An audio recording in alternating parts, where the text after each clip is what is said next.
Okay, guys, let's start. My name is Tanvi, and I'll be taking your biotechnology and bioinformatics classes.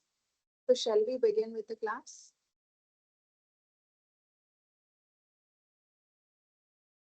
Shall we begin with the class?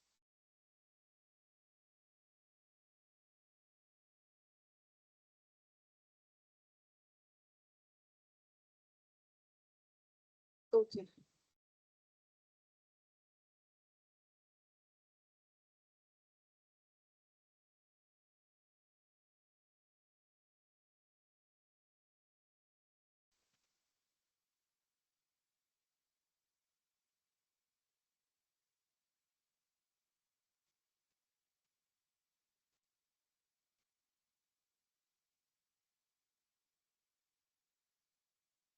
Let's begin with what is biotechnology. Biotechnology क्या होता है? Biotechnology को एक basic definition से समझो, जहाँ जो combination है बायोलॉजी प्लस टेक्नोलॉजी का, जहाँ पर बायोलॉजी का मतलब होता है लिविंग ऑर्गेनिजम्स को स्टडी करना और टेक्नोलॉजी का मतलब होता है प्रैक्टिकल यूज करना साइंटिफिक टूल्स का। तो इन दोनों को जब हम कंबाइन करते हैं तो बायोटेक्नोलॉजी बनता है। अगर मैं एक सिंपल डेफिनेशन में इसको कंबाइन करूँ तो हम क्या बोलेंगे? बायोटेक्नोलॉजी का डेफिनेशन है यूजिंग लिविंग ऑर्गेनिजम्स और their parts to create useful products and services. Living organisms को यूज करना या फिर उनके पार्ट्स को यूज करना जिसकी मदद से हम कुछ यूजफुल प्रोडक्ट्स बना सकें या फिर सर्विसेज क्रिएट कर सकें, उसको हम बायोटेक्नोलॉजी बोलते हैं। फॉर एग्जाम्पल, हमने कर्ड कैसे बनता है? कर्ड, जब आप मिल्क को बॉईल करते हो फिर उसमें स्टार्टर के तौर पे थोड़ा सा अमाउंट ऑफ कर्ड ऐड करते हो, तो जो लैक्टोबैसिलस बैक्टीरिया होता है वो आपके लैक्टोस को लैक्टिक एसिड में कन्वर्ट करता है। तो ये बायोटेक्नोलॉजिकल प्रोसेस है। सिमिलरली, जो ब्रेड मेकिंग होती है, उधर यीस्ट जो है वो फर्मेंटेशन करता है, उससे ब्रेड जो है वो राइज होती है। यहाँ पर भी बायोटेक्नोलॉजी का मैकेनिज्म यूज हुआ है। सिमिलरली, जो वैक्सीन बनाई जाती है वो बायोटेक्नोलॉजिकल मेथड्स को यूज करके बनाई जाती है। अगेन, दो टाइप्स की बायोटेक्नोलॉजी होती है, ट्रेडिशनल बायोटेक्नोलॉजी और मॉडर्न बायोटेक्नोलॉजी। ट्रेडिशनल बायोटेक्नोलॉजी के एग्जांपल्स हैं code making, bread making, fermentation या फिर चीज का प्रोडक्शन। मॉडर्न बायोटेक्नोलॉजी क्या होता है? जैसे कि जेनेटिक इंजीनियरिंग हुआ, डीएनए टेस्टिंग हुआ, वैक्सीन हुआ या फिर क्लोनिंग, ये सब मॉडर्न बायोटेक के एग्जांपल हैं। देन हिस्ट्री ऑफ बायोटेक्नोलॉजी क्या है? History of biotechnology, ancient times में जो पीपल थे वो अननोइंगली यूज कर रहे थे बायोटेक्नोलॉजिकल मेथड्स को। उन्हें नहीं पता था कि वो बायोटेक्नोलॉजी का यूज कर रहे हैं, बट वो कर रहे थे उस चीज को यूज। जैसे कि फर्मेंटेशन में जैसे कर्ड बन रही थी, वो बना तो रहे थे, ये एक बायोटेक्नोलॉजिकल प्रोसेस है, बट उनको नहीं पता था कि ये बायोटेक्नोलॉजी के यूज से वो बना रहे हैं। तो उन्हें माइक्रो ऑर्गेनिजम्स के बारे में नहीं पता था। जैसे जैसे टाइम बढ़ता गया वैसे वैसे साइंटिस्ट ने डिस्कवर किया माइक्रोब्स को। जैसे कि लुइस पास्चर ने एक्सप्लेन किया कॉन्सेप्ट ऑफ फर्मेंटेशन। ऐसे धीरे धीरे जो बायोटेक्नोलॉजी है वो इवॉल्व होती रही और उसके बारे में हमें पता चलता गया। जैसे कि डीएनए की डिस्कवरी हुई, फिर जो कि किसने स्ट्रक्चर एक्सप्लेन किया था डीएनए का? डीएनए का स्ट्रक्चर किसने एक्सप्लेन किया था?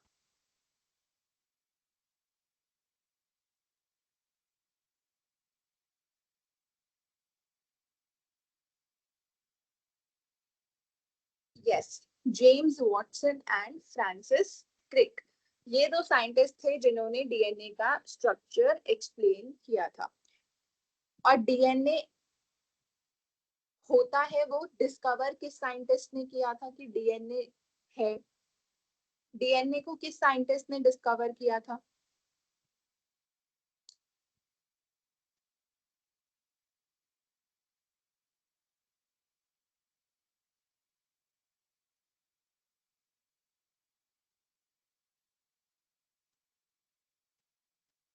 Yes, very good news, Friedrich Miescher ने जो है वो डिस्कवर किया था डीएनए को, और उसका स्ट्रक्चर एक्सप्लेन किया था वॉटसन और क्रिक में। Okay,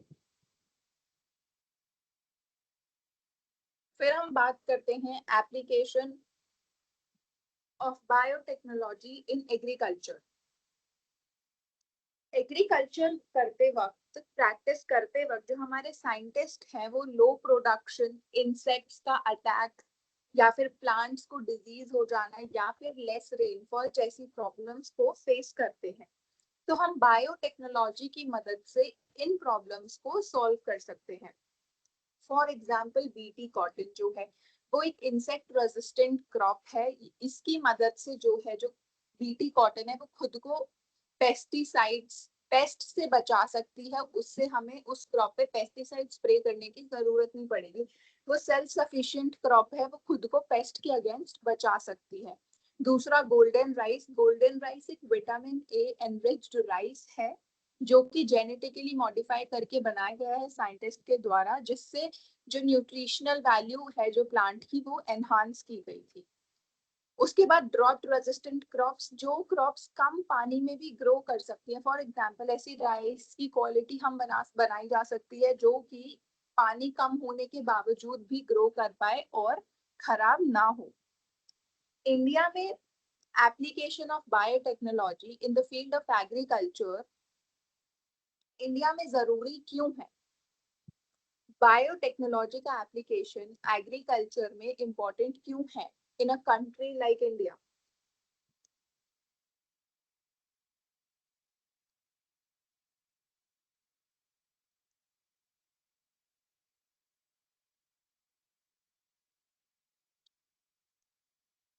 yes Om Kumar, population और डेवलपमेंट।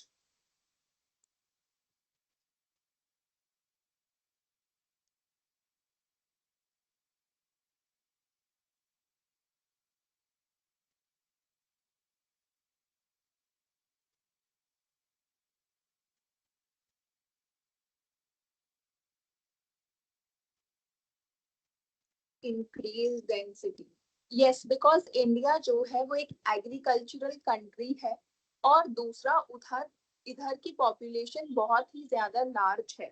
तो इसीलिए हमें लोगों की नीड्स को मीट अप करने के लिए बायोटेक्नोलॉजिकल मेथड्स की जरूरत पड़ती है। और इतनी पॉपुलेशन है, सबको फूड सिक्योरिटी इंश्योर करने के लिए हमको बायोटेक्नोलॉजी की मदद लेनी पड़ती है। ठीक है, यहाँ तक क्लियर है सबको?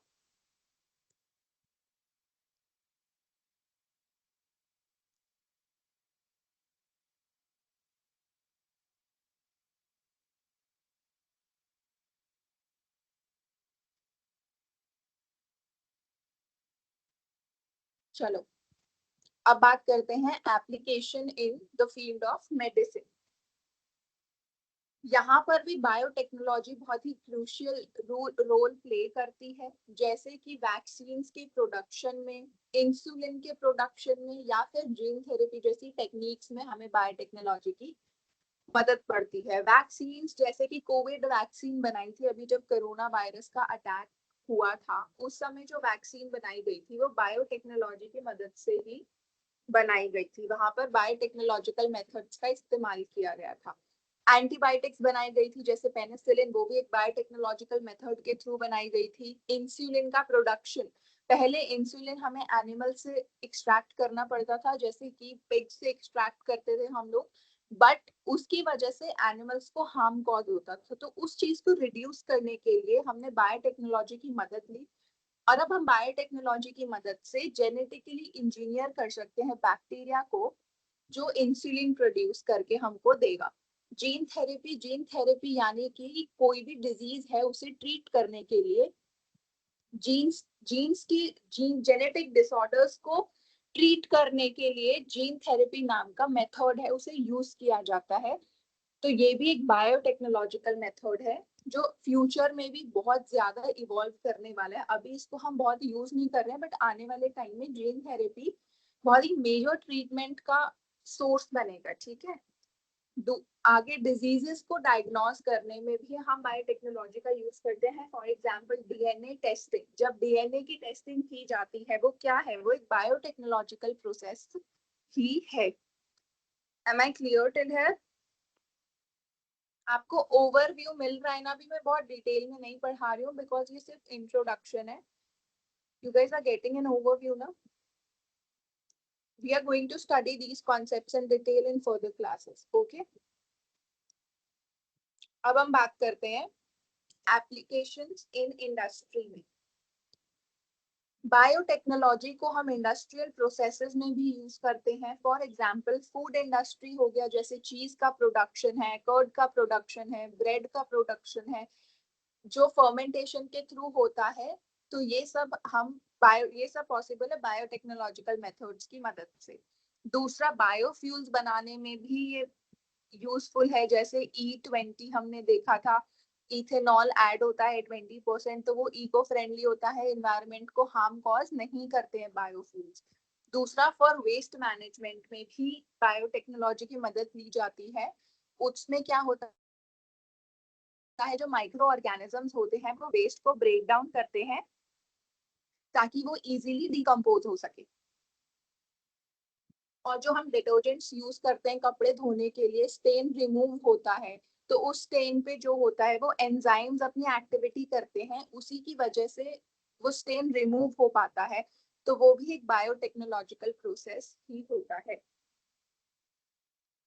Now you guys can tell me why biotechnology is important.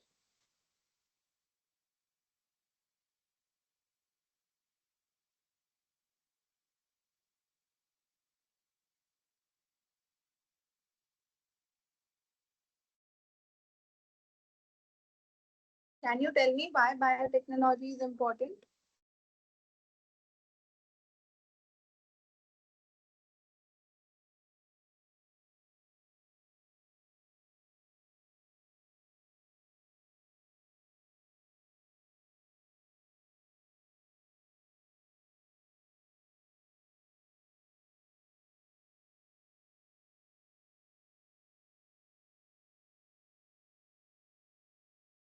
Biotechnology important क्यों? Because of good production, nutrition rich. Okay. India needs biotechnology to improve agriculture, healthcare, food security, environmental protection, and economic development. It is used in every field, such as production of vaccines, agriculture, DNA test, etc. Very good. और बताओ.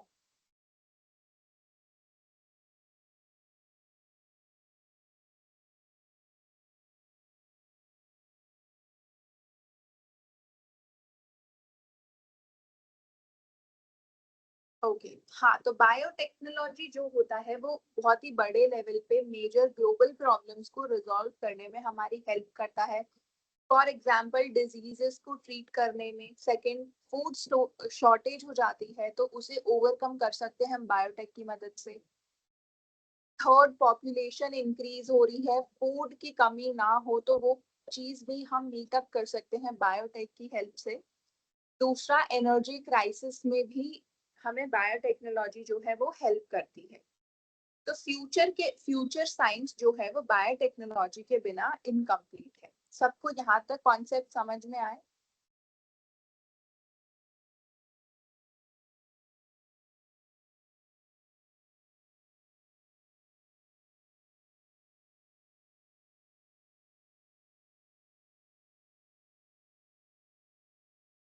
Okay okay. तो अभी तक हमने देखा meaning of biotechnology, उसके बाद हमने हिस्ट्री देखा, उसके बाद हमने उसके एप्लीकेशंस देखे.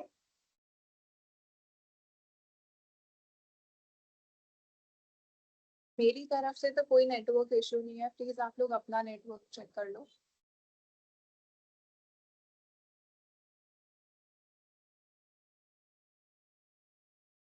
फिर हमने एप्लीकेशंस ऑफ बायोटेक्नोलॉजी को कंसिडर किया, उसके बाद इम्पोर्टेंस देखा हमने, उसके बाद हमने रियल लाइफ एग्जांपल्स जो थे उनको डिस्कस किया साथ में.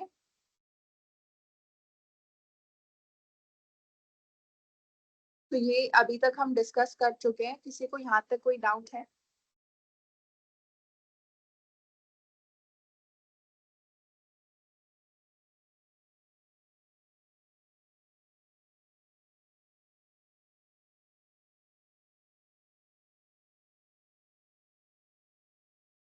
ओके चलो, मैं इन टॉपिक्स से रिलेटेड असाइनमेंट को स्क्रीन शेयर कर रही हूँ, आप लोग उसका स्क्रीनशॉट ले लो and you have to write down the assignment. Okay,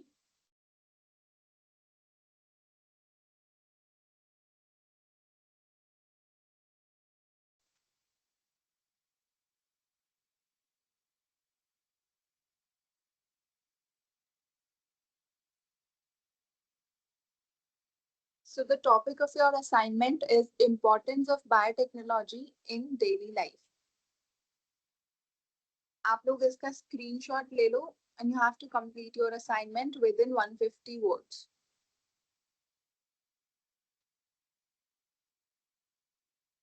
And remember to include at least 2 real life examples. You can include more examples, but दो तो होने ही चाहिए, दो से कम ना हो.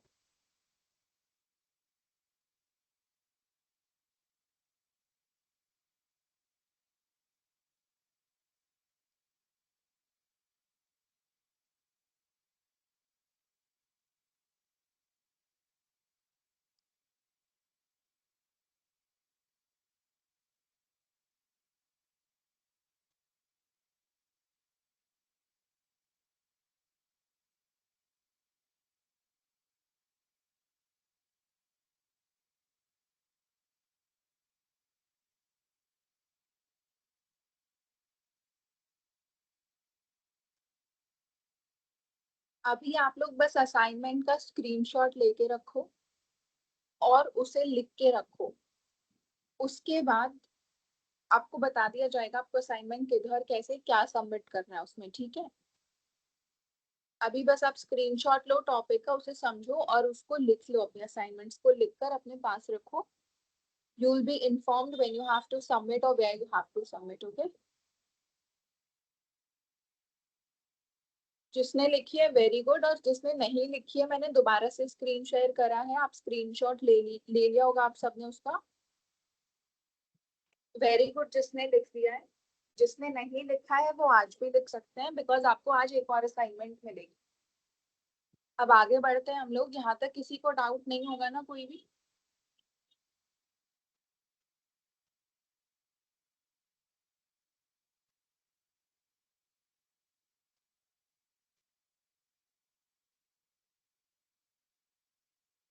चलो,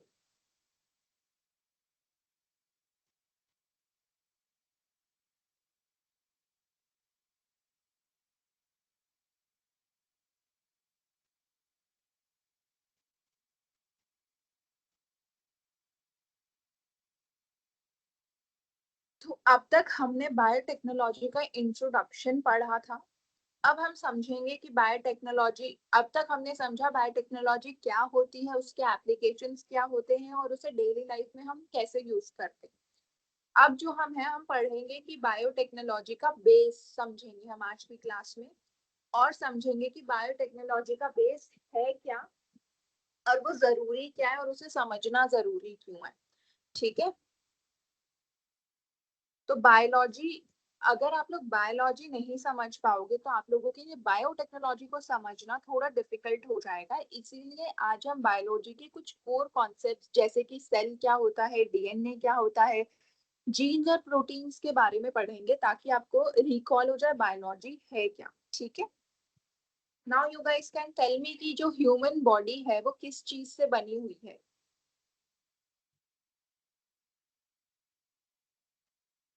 ह्यूमन बॉडी किस चीज से बनी हुई है?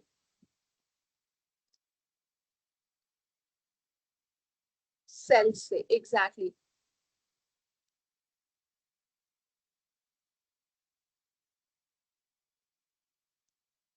वेरी गुड, सेल्स से बनी हुई है. तो सेल्स की डेफिनेशन क्या होती है? सेल्स की डेफिनेशन क्या होती है? कैसे डिफाइन करोगे सेल को?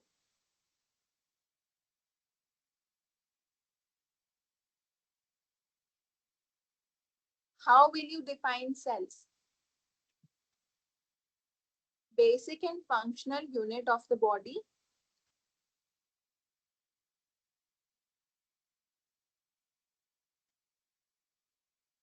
Yes, cells is the basic unit of life. Structural and functional unit of life. Exactly, तो ये होती है सेल की डेफिनेशन। सेल्स को बिल्डिंग ब्लॉक ऑफ लाइफ भी कहा जाता है। जो हर लिविंग ऑर्गेनिज्म होता है वो सेल्स से बना हुआ होता है। प्लांट्स को देख लो, एनिमल्स को देख लो, ह्यूमंस को देख लो, हर कोई सेल से बना हुआ है। इवन द बैक्टीरियाज, वो भी चाहे एक सेल से बने हुए हैं बट वो भी सेल से बने हुए हैं। आप कोई भी लिविंग ऑर्गेनिज्म को उठा लो, वो सेल से बना हुआ होगा। एंड रिमेम्बर दैट जो बैक्टीरिया होता है वो सिंगल सेल्ड ऑर्गेनिज्म होता है, उसमें वो केवल एक ही सेल से बना हुआ होता है। सेल्स को आप घर की बिल्डिंग की तरह समझ सकते हो, जो बिल्डिंग होती है वो ब्रिक से बनी हुई होती है। सिमिलर वे में जो ह्यूमन बॉडी है वो उसी तरीके से सेल्स से बनी हुई है। दो तरह के सेल्स होते हैं, प्लांट सेल होता है और एनिमल सेल होता है। Can you guys differentiate between a plant cell और एनिमल सेल?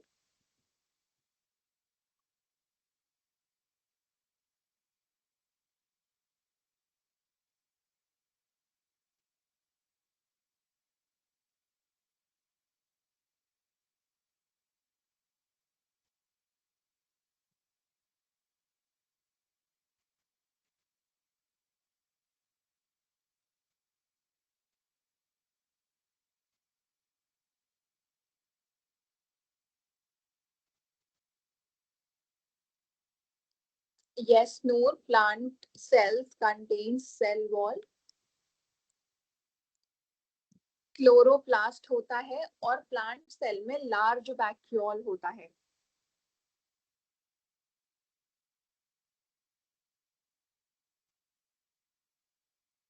और एनिमल सेल्स के पास ना क्लोरोप्लास्ट होता है ना ही सेल वॉल होती है।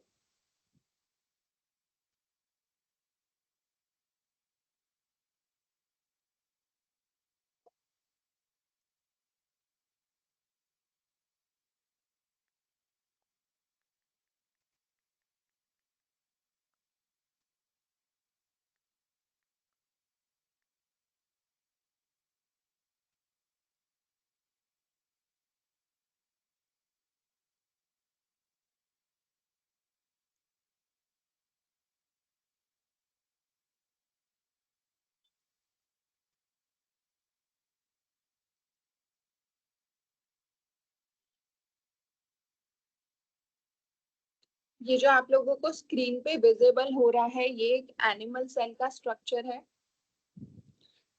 एज यू कैन सी इसके पास सेल वॉल एब्सेंट होती है, सिर्फ सेल मेम्ब्रेन प्रेजेंट होती है। सिमिलरली जो प्लांट सेल होता है, प्लांट सेल के पास सेल वॉल और क्लोरोप्लास्ट दोनों चीजें अवेलेबल होती हैं।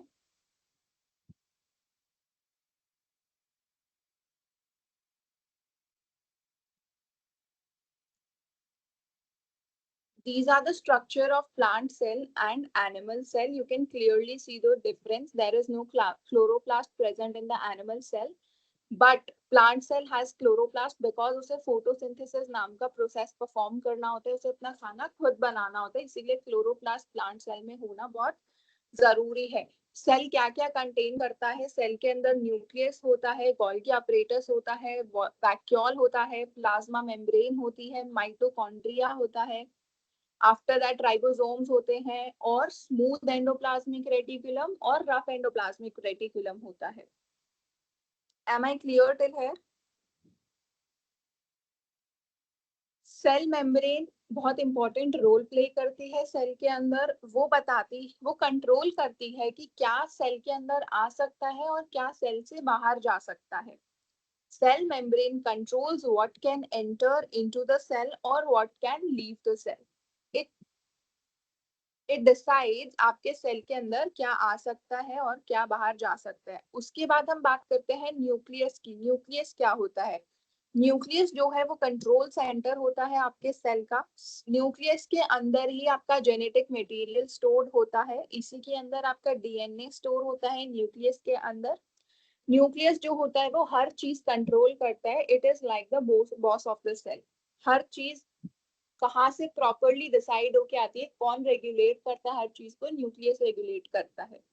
साइटोप्लाज्मा जो होता है वो जेली लाइक सब्सटेंस होता है जहां पर सारी एक्टिविटीज हो रही होती है। कहाँ पर हो रही होती है? क्लोरोप्लास्ट के सॉरी साइटोप्लाज्मा के अंदर। माइटोकॉन्ड्रिया, माइटोकॉन्ड्रिया क्या होता है? Mitochondria is the power house of the cell. यहाँ माइटोकॉन्ड्रिया रिस्पॉन्सिबल होता है एनर्जी को प्रोड्यूस करने के लिए। एटीपी का सिंथेसिस भी माइटोकॉन्ड्रिया करता है। It is like the kitchen of the house, जहाँ से सारी एनर्जी प्रोड्यूस होती है। हर काम जो एनर्जी प्रोड्यूस करने का होता है वो माइटोकॉन्ड्रिया करता है। Can you guys tell me, अगर जो सेल है उसके अंदर माइटोकॉन्ड्रिया काम करना बंद कर दे तो क्या होगा?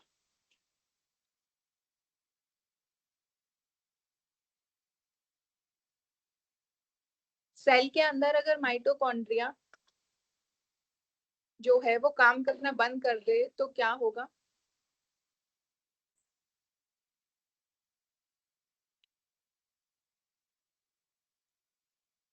एग्जैक्टली, एनर्जी नहीं बन पाएगी। There would be no energy production in the cell, correct. Can you tell me which part of the cell stores DNA?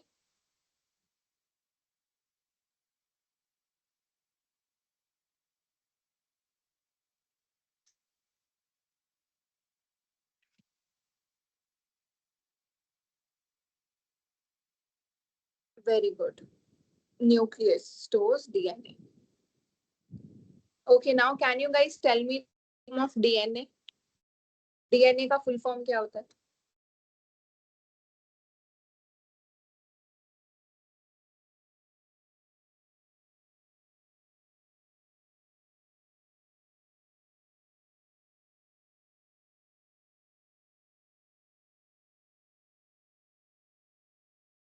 Deoxy ribonucleic acid.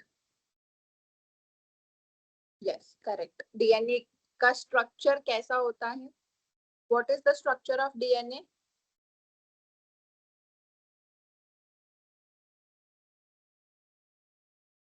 Double helix. और अगर इसको सिंपल टर्म्स में किसी को एक्सप्लेन करना हो डबल हेलिक्स स्ट्रक्चर क्या होता है, तो how would you tell what is that structure?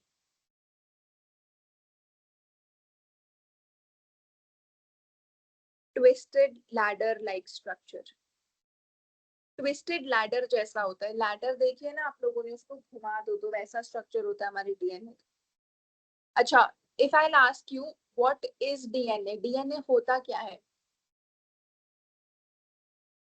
Full form तो आप लोगों ने बता दी, बट डीएनए है क्या?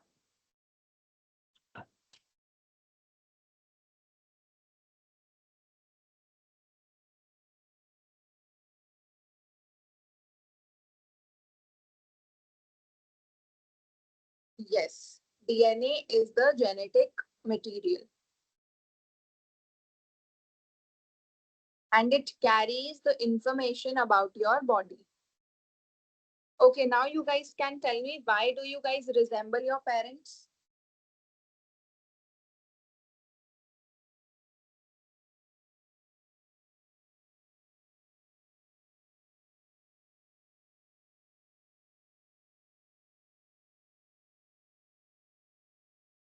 Because of DNA. You guys carry 50% DNA from your father and 50% DNA from your mother.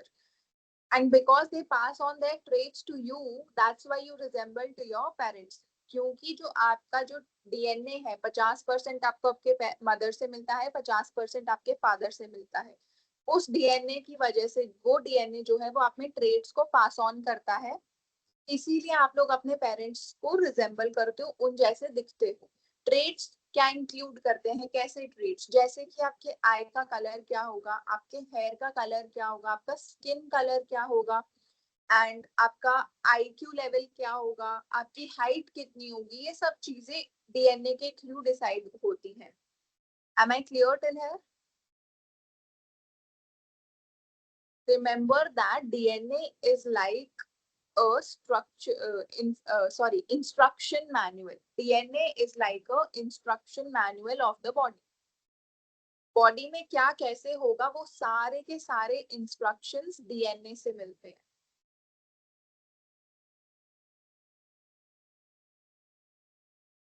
चलो मैं आप लोगों को डीएनए का स्ट्रक्चर दिखाती हूँ, वो दिखता कैसा है डबल हेलिक्स।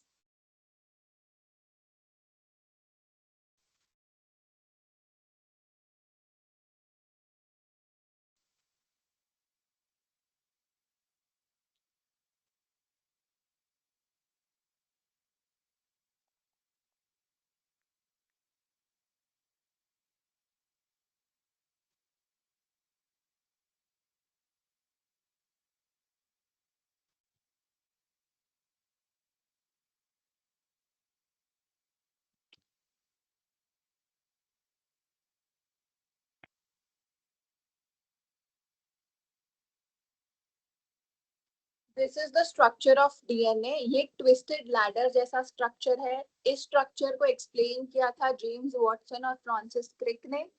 इन दो साइंटिस्ट ने मिलकर स्ट्रक्चर को एक्सप्लेन किया था। अगर मैं रैंडमली इसको प्रैक्टिकल मीनिंग से बताऊं तो ये ट्विस्टेड लैडर जैसा स्ट्रक्चर है, और अगर इसको साइंस की टर्म्स में बताऊं तो इस स्ट्रक्चर को हम डबल हेलिक्स बोलते हैं। जो ये डार्क ब्लू कलर के स्ट्रैंड्स आप लोगों को दिख रहे हैं, इनको हम शुगर फॉस्फेट बैकबोन बोलते हैं। उसके बाद जो ये स्टेप्स हैं जो आपको बेस पेयर्स विजिबल होंगे CGAT करके, ये जो स्टेप्स हैं इनको नाइट्रोजनस बेसिस कहा जाता है। A stands for adenine, T stands for thymine, C stands for cytosine, G stands for guanine। इनका रूल होता है पेयरिंग का। ए हमेशा टी से पेयर करता है, सी हमेशा जी के साथ पेयर करता है। अगर ये ऑपोजिटली पेयर करते हैं तो means there is a genetic fault.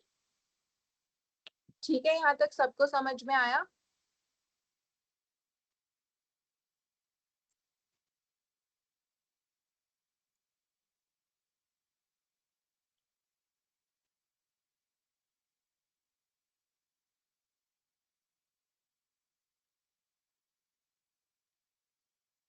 अच्छा ठीक है, अब मुझे बताओ जीन्स क्या होते हैं।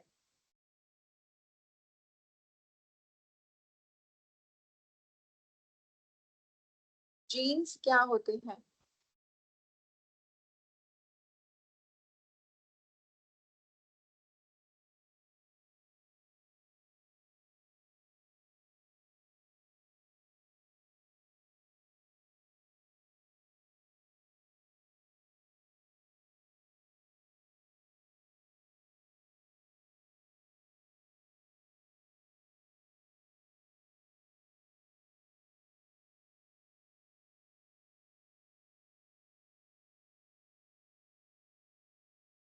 यस एग्जैक्टली, जीन्स जो होते हैं वो स्मॉल सेगमेंट होते हैं डीएनए का, वो डीएनए का ही एक पार्ट होता है। Exactly, genes are the segment of DNA. Genes जो है वो एक स्पेसिफिक ट्रेट को कंट्रोल करते हैं। जी जैसे डीएनए आपके ट्रेट्स को बताता है कैसे कैसे होंगे, तो जीन्स जो है वो एक स्पेसिफिक ट्रेट को कंट्रोल करता है। जैसे एग्जैक्टली हेयर का टाइप क्या होगा, वेवी हेयर होंगे, स्ट्रेट हेयर होंगे या कर्ली बाल होंगे। ये पर्टिकुलर जीन है जो सिर्फ इसी ट्रेट को डिसाइड करेगा। दूसरा, आपकी हाइट एग्जैक्टली होगी कितनी, वो भी एक पर्टिकुलर जीन है जो इस चीज के लिए डेडिकेटेड है। वो ट्रेट वो जीन डिसाइड करेगा। For example your I colour, blue I colour होगा, ब्राउन होगा, डार्क ब्राउन होगा, और ब्लैक या फिर ग्रेइश ग्रीन कलर होगा। वो एक पर्टिकुलर जीन डेडिकेटेड है इस चीज के लिए जो इस चीज को डिसाइड करेगा। समझ में आया आप सबको यहाँ तक?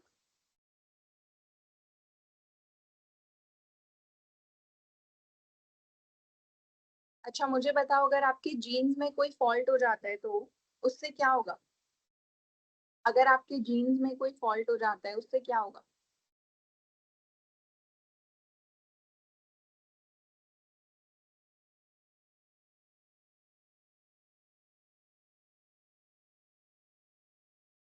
यस, जेनेटिक डिसऑर्डर होने के चांसेस बढ़ जाते हैं। अगर जीन में डिफॉल्ट है तो आपको जेनेटिक डिसऑर्डर हो सकता है। समझ में आया यहाँ तक सबको?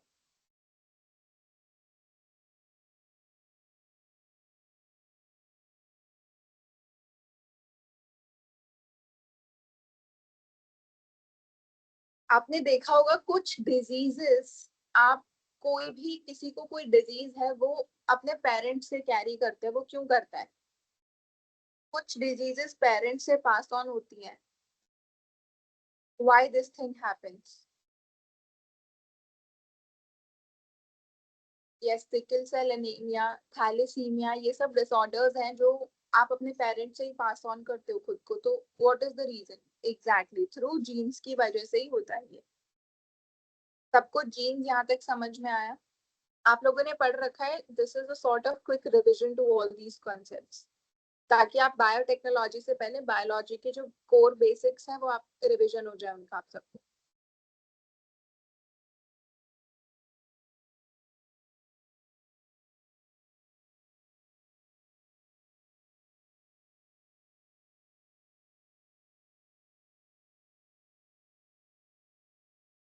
ओके, प्रोटीन्स क्या होते हैं? अब हम बात करते हैं प्रोटीन्स की. बता सकते हो आप लोग मुझे प्रोटीन्स क्या होते हैं?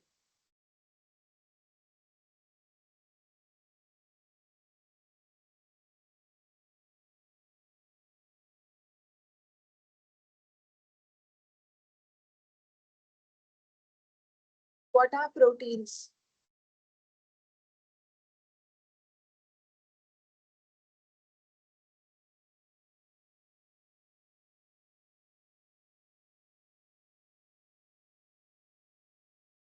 जीन्स जो होते हैं हमारी बॉडी में, वो इंस्ट्रक्शन देते हैं प्रोटीन बनाने का. ठीक है, जो हमारी बॉडी में जीन्स होते हैं वो इंस्ट्रक्शन देते हैं प्रोटीन बनाने का. समझ में आया इतना? Yes, proteins are large, complex molecules essential for building, maintaining, and repairing the body's tissues. They act as the building blocks for muscles, skin, bones, hairs. ठीक है. जो जीन्स होते हैं वो इंस्ट्रक्शन देते हैं प्रोटीन्स बनाने का. जो प्रोटीन्स होते हैं वो फर्दर हेल्प करते हैं हमारी बॉडी को फंक्शन करने में. अगर मैं सिंपल सी भाषा में समझाऊं तो जो प्रोटीन्स होते हैं वो हमारी बॉडी को फंक्शन करने में हेल्प करते हैं. फॉर एग्जाम्पल, मसल्स की बिल्डिंग होती है. मसल्स बनती है ना प्रोटीन इनटेक. जो लोग जिम जाते हैं उनको बोलते हैं कि आप प्रोटीन कंज्यूम करो तो मसल्स बिल्डअप होने में हेल्प होगा, रिकवर मसल्स जल्दी होंगी. तो मसल्स बिल्डिंग में प्रोटीन हेल्पफुल है. सेकेंडली, आपका हेयर फॉल बहुत होता है तो आपको प्रोटीन खाने को कहा जाता है, या फिर प्रोटीन खाने को कहा जाता है ताकि जो आपका हेयर ग्रोथ है वो बढ़े. तो उधर हेयर ग्रोथ के लिए भी प्रोटीन रिस्पॉन्सिबल है. दूसरा, एंजाइम्स जो होते हैं और जो हॉर्मोन्स होते हैं उनके फंक्शनिंग के लिए भी प्रोटीन्स जो है वो बहुत इंपॉर्टेंट है. जीन्स जो है वो इंस्ट्रक्शन देता है, प्रोटीन जो है वो फाइनल प्रोडक्ट जो है वो हमारे प्रोटीन्स के थ्रू सामने आता है. Yes, keratin is a protein जो आपके नेल्स और हेयर्स के लिए बहुत अच्छा होता है. Yes, proteins are large complex biomolecules which are essential for all living organisms.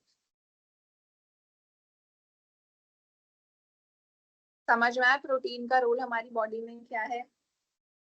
Jeans जो है वो प्रोटीन्स को बनाने का इंस्ट्रक्शन देता है. फर्दर जो फंक्शन हमारी बॉडी में होते हैं वो सब प्रोटीन्स की मदद से होते हैं, जैसे मसल बिल्डिंग, एंजाइम्स का एक्शन जो हमारी बॉडी में हो रहा है. उसके बाद हेयर का ग्रोथ जो हो रहा है, ये सब चीजें प्रोटीन की मदद से ही हमारी बॉडी में फंक्शन हो पा रही है. समझ में आया यहाँ तक?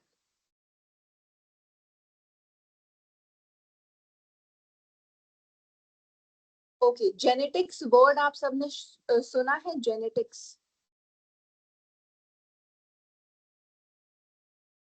क्या मतलब होता है उसका? What does the word genetics means?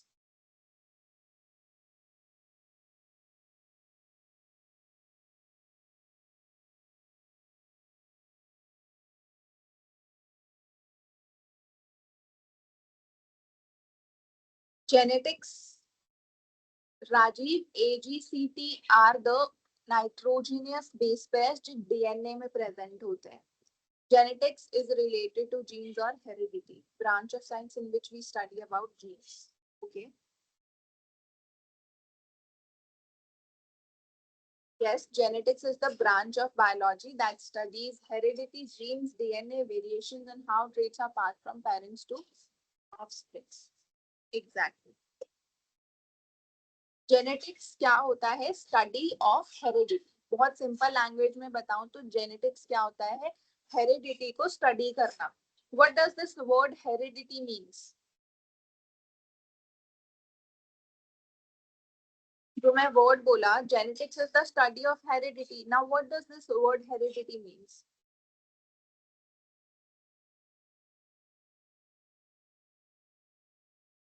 Yes, passing of characters. Heredity means passing traits from parents to children.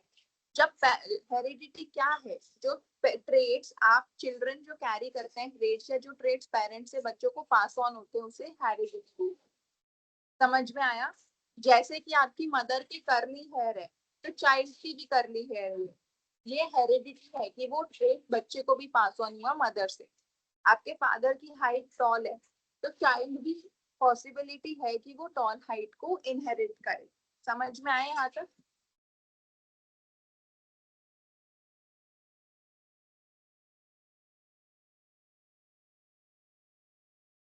Okay. Chromosomes. Have you heard about the word chromosomes? Chromosomes कहाँ प्रेजेंट होते हैं?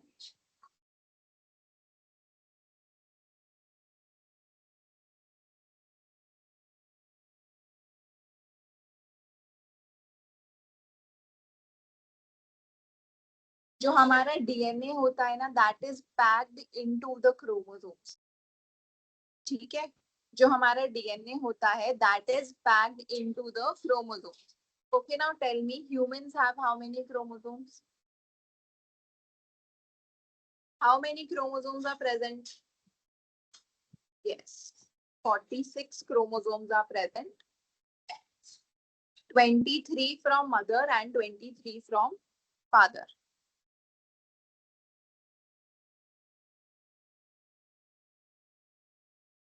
पलक 64 नहीं होते हैं, 46 क्रोमोसोम्स होते हैं.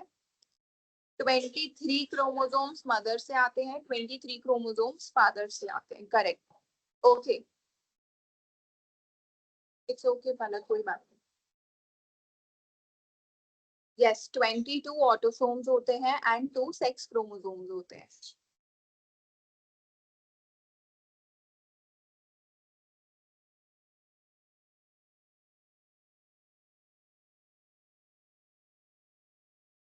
Okay, now tell me,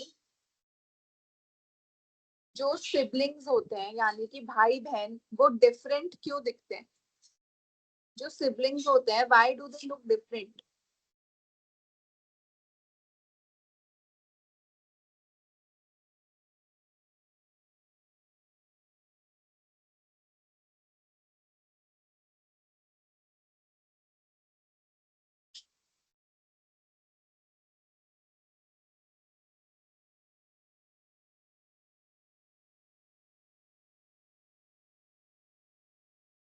yes, because जो siblings होते हैं उनका जो जीन कॉम्बिनेशन होता है वो डिफर करता है. बिकॉज जो उनका जीन कॉम्बिनेशन है इंडिविजुअल बॉडीज में, वो एक दूसरे से डिफरेंट होता है, अलग तरीके से दोनों के जीन्स कंबाइन करते हैं. ठीक है.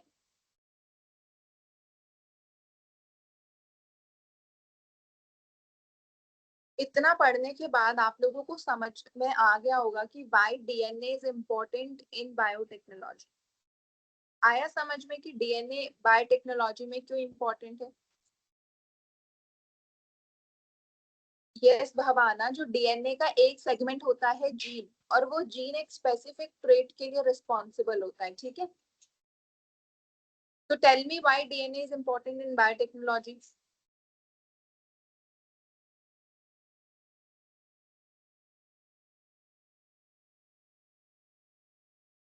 Why DNA is important in biotechnology?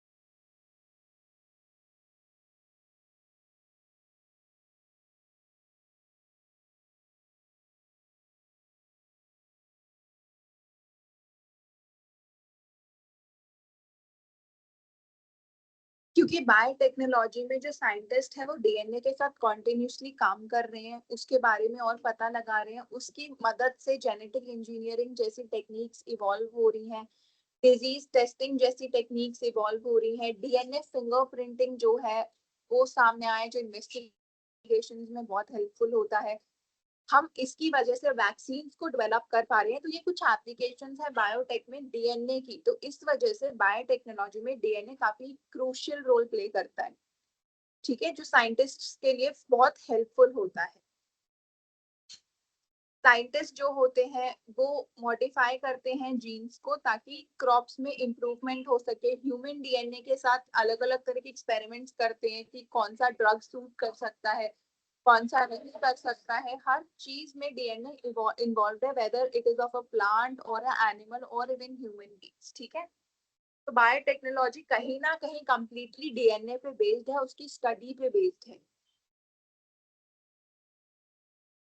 समझ में आया सबको?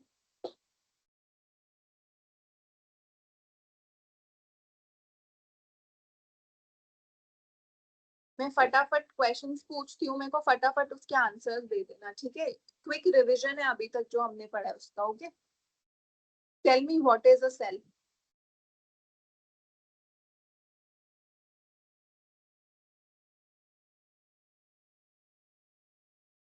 What is a cell? Structural and functional unit of life.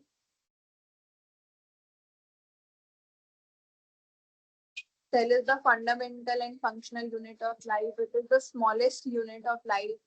Cell is the building block of life. ये सब चीजों को हम सेल, ये सब चीजें जो है सेल है। पूरी ह्यूमन बॉडी, चाहे वो प्लांट्स है चाहे वो एनिमल्स है, वो हर कोई सेल से बना हुआ है, हर living organism. Single celled organism कौन सा है?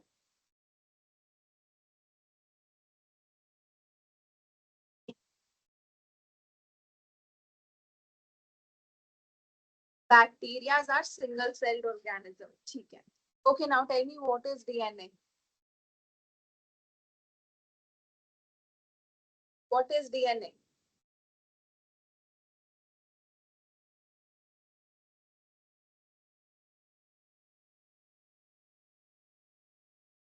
Genetic information of the cell. Deoxy ribonucleic acid उसकी फुल फॉर्म है। डीएनए क्या है? DNA genetic information, genetic material है। सेल में डीएनए प्रेजेंट कहाँ होता है?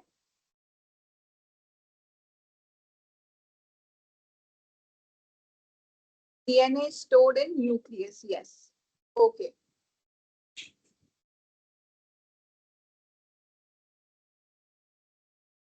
डीएनए का स्ट्रक्चर क्या होता है?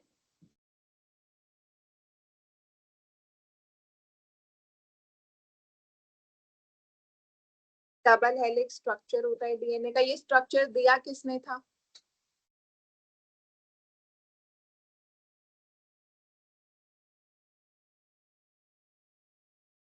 किसने दिया था ये structure? Watson and James Watson and Francis Crick.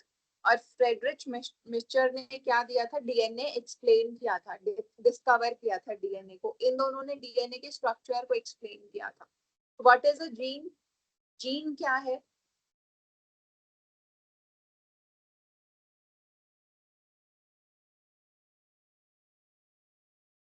Gene is a segment of DNA जो एक पर्टिकुलर ट्रेट को डिसाइड करता है, यस। पूरा का पूरा डीएनए उसके एक छोटे सेगमेंट को जो स्पेसिफिकली एक पर्टिकुलर ट्रेट के लिए रिस्पॉन्सिबल है उसको जीन कहा जाता है। अगर जीन में फॉल्ट है तो क्या होने के चांसेस है?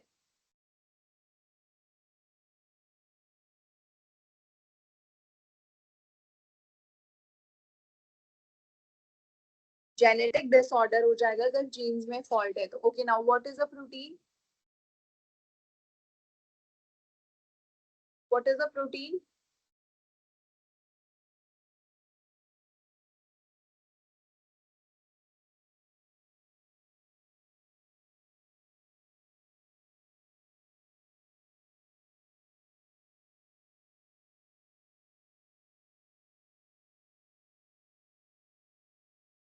यस, प्रोटीन जो होते हैं वो लार्ज कॉम्प्लेक्स मॉलिक्यूल्स होते हैं जो इसेंशियल होते हैं बिल्डिंग, मेंटेनिंग और रिपेयरिंग ऑफ बॉडी टिश्यूज के लिए।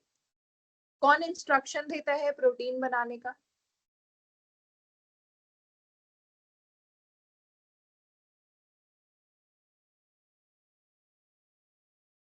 जीन इंस्ट्रक्शन देता है प्रोटीन बनाने का। प्रोटीन फर्दर हेल्प करता है बॉडी को फंक्शन करने में, for example muscle muscle repairing, muscle building और हेयर ग्रोथ, एंजाइम्स की एक्टिविटी या फिर हॉर्मोन्स के लिए भी रिस्पॉन्सिबल होता है प्रोटीन। सबको समझ में आया यहाँ तक? Last question, what is heredity, क्या होता है?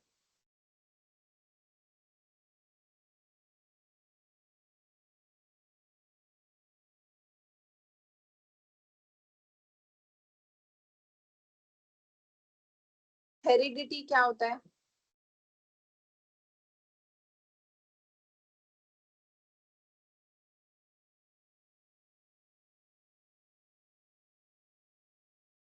Yes, transfer of, passing on the traits or transfer of traits from parents to children, that's it। किसी को कोई यहाँ तक डाउट है?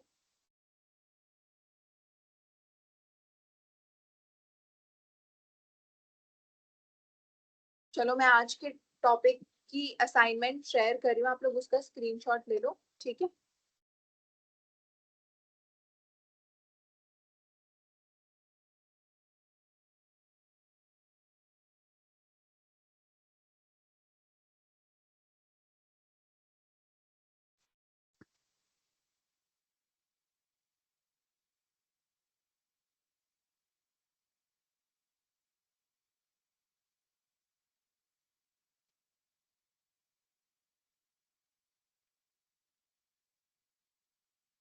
आप लोग इस असाइनमेंट का स्क्रीनशॉट लो। टॉपिक है असाइनमेंट का explain DNA in simple terms.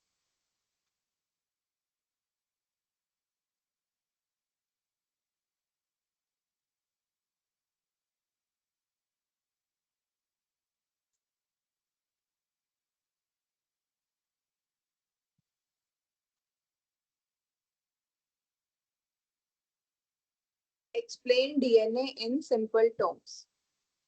आपको डीएनए के बारे में हर चीज एक्सप्लेन करनी है जो हमने आज भी पढ़ी है, या आप एडिशनल इंफॉर्मेशन ऐड ऑन कर सकते हो। उसके स्ट्रक्चर को एक्सप्लेन करो, डीएनए होता क्या है, कहाँ स्टोर्ड होता है, उसका क्या काम होता है, उसका स्ट्रक्चर भी ड्रॉ ड्रॉ कर सकते हो। उसके बेस पेयर्स के बारे में बताओ, बेस पेयरिंग का रूल बताओ। उसके बाद उसकी जो nitrogen phosphate, sugar phosphate backbone होती है, उसके बारे में बताओ, और वो क्या काम करता है एग्जाम्पल्स के साथ एक्सप्लेन कर दो, ठीक है? सबने स्क्रीनशॉट ले लिया?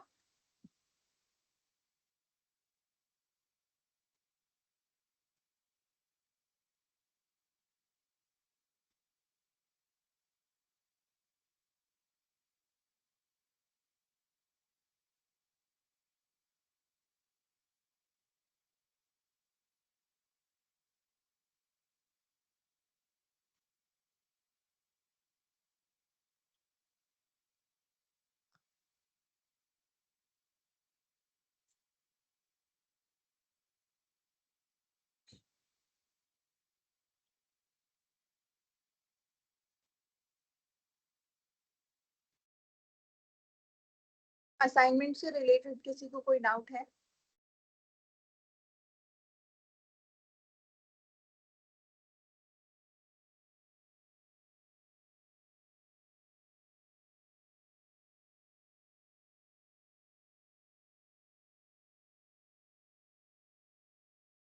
You have to attend your classes on Google Meet.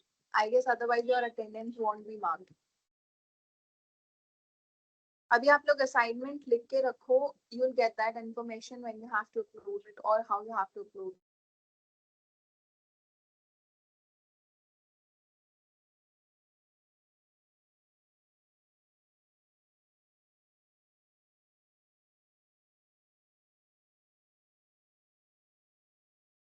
हाँ, you can write according to your convenient, wherever you want to write your assignment आप उसे लिख सकते हो।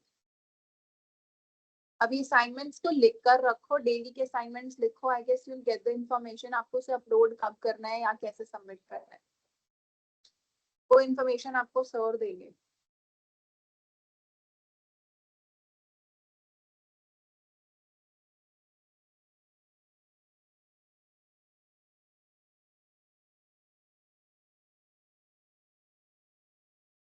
असाइनमेंट में आपको क्या लिखना है, डीएनए के बारे में लिखना है ना, आपको डीएनए का एक्सप्लेन करना है हर एक चीज। संध्या, I guess your attendance won't be marked then if you are not attending the classes on Meet. कब तक है आपके एग्जाम्स? मिड जून तक तो फिनिश हो जा, आई मीन जून तक तो सबके फिनिश हो जाने चाहिए एग्जाम्स।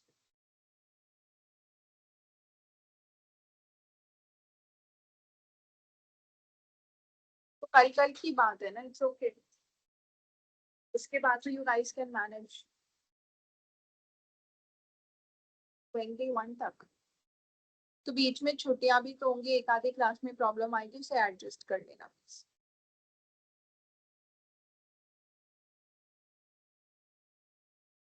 ऑब्वियसली आप क्वेश्चन को तो I mean topic of the assignment तो ऊपर लिखा ही जाता है ना असाइनमेंट स्टार्ट करने से पहले।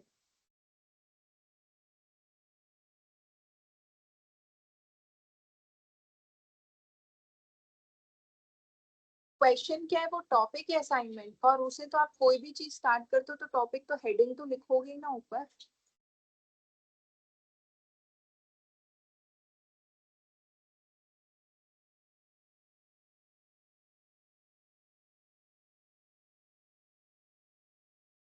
हाँ राशि, आज ही मैंने मेन टॉपिक्स को कवर किया है। पिछली class was just an introduction, वो भी मैंने उसका recap initially half an hour में लास्ट क्लास का क्विक रिकैप ही दिया था।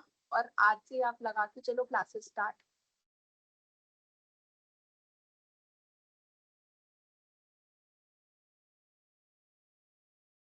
अगर अपलोड नहीं हो पा रही है तो I guess it won't be a problem for you guys.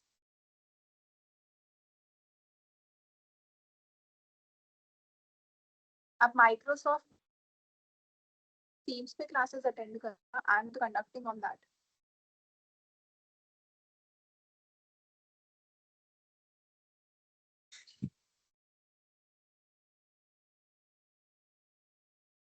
हाँ, रोज का टॉपिक लिखना पड़ेगा। ऑर्गेनिक फार्मिंग में अगर आप कोई टेक्नोलॉजी का यूज कर रहे हो तो वो बायोटेक्नोलॉजी के अंडर आ जाएगा।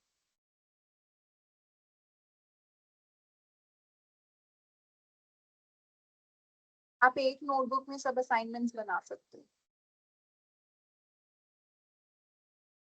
मैं हर नेक्स्ट क्लास स्टार्ट करने से पहले शुरू के 15-20 मिनट पिछली क्लास के टॉपिक्स को रिवाइज कराती हूँ। बाय चांस किसी ने कुछ मिस किया है तो वो वहां से रिकवर हो जाएगा। ठीक है, जिसको कौन पूछ रहा था? अदिति। मैं अब कल नेक्स्ट क्लास कराऊंगी तो थोड़ा सा रिकैप आज के क्लास का दूंगी, उसके बाद नेक्स्ट टॉपिक हम स्टार्ट करेंगे, ताकि किसी का बाय चांस या कोई नेटवर्क इशू की वजह से मिस हो जाए तो वो वहां से उसे कवर कर सकता है। ठीक है। यस, अदिति असाइनमेंट बना रही है।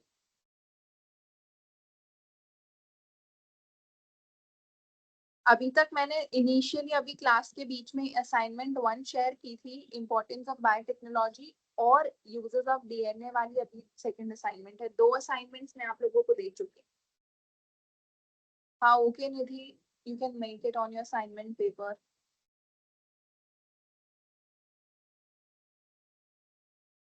कैसे भी चलेगा, आप लोग असाइनमेंट लिख लो।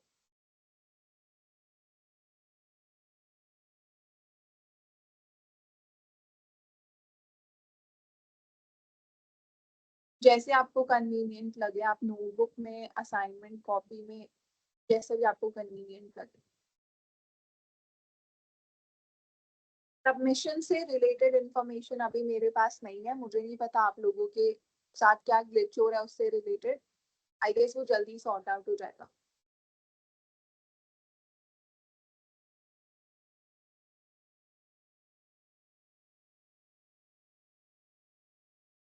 पेजेस नहीं, जस्ट रिमेम्बर अदिति, आप 150 वर्ड्स, 100 टू 150 वर्ड्स जो है उसे तो कंप्लीट करो। ठीक है, उससे ज्यादा एक्सीड मत करना। 100 टू 150 वर्ड्स में अपने सम अप कर लो अपने असाइनमेंट्स। ठीक है, किसी को और कोई डाउट है? आज के टॉपिक से रिलेटेड कुछ ना समझ में आया हो।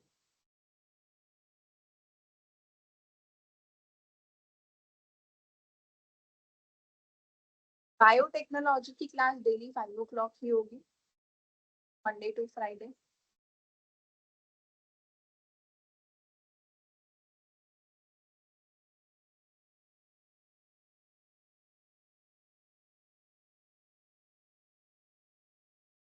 ओके रितु, मैं जिम के बारे में कल फिर से बता दूंगी।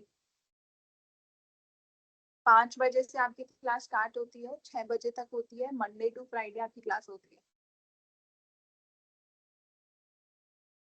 रीटा, जब हम एग्रीकल्चर में एप्लीकेशन ऑफ बायोटेक्नोलॉजी पढ़ेंगे, ये एक सेपरेट टॉपिक है, वहां पे हम आपकी इससे रिलेटेड डाउट्स को क्लियर करेंगे। ठीक है रीटा?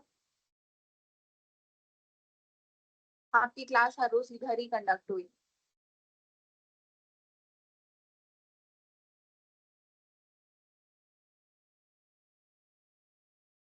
ठीक है, चलो तो एंड करें आज की क्लास को इधर।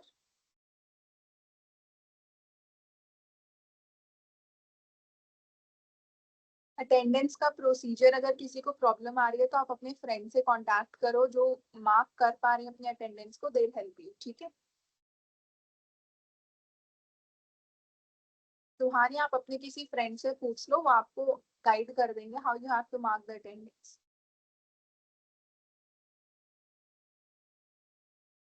ठीक है, तो shall we end the class here? चलो, thank you so much everyone for cooperating. See you guys tomorrow. आप लोग क्लास में बोर तो नहीं होते ना? क्लास इंटरेक्टिव तो लगती है ना आप लोगों को?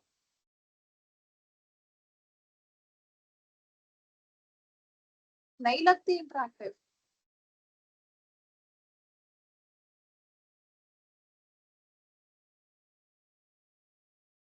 चलो ठीक है। Okay guys, bye everyone. Thank you so much. Have a good evening.